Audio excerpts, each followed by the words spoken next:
जिस तरह मुझे गर्दिश रंगे चमन के एंड से एतराज है, जिस तरह मुझे क्राइम एंड पनिशमेंट के एंड से एतराज है कि जहां भी बाबे आते हैं मुझे थोड़ा सा एतराज आ जाता है।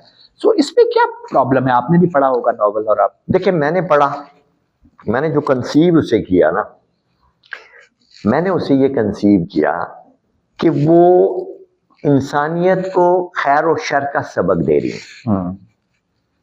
ठीक है।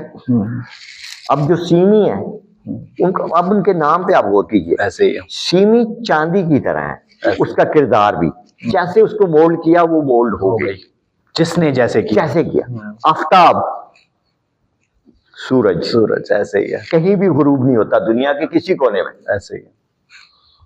ठीक है ना जी। ऐसे ही। और फिर कयूम, कायम रहने वाला। वाह, कमाल थी बानो आप। अभी कुछ मामला देखे ना, उन्होंने इन कैरेक्टर्स के नाम के साथ, नामों के साथ रिलेट किया है। और मैं जो कंसीव किया ना, वो खैर और शर की बात कर रही हूँ। गिद्ध जाति, गिद्ध को अलामत है एक मुर्दार खाने की, और वो इंसानों के इर्द गिर्द कई गिद्धें हमारे मंडराती हैं, मुख्तलिफ शक्लों में, मुख्तलिफ जावियों में।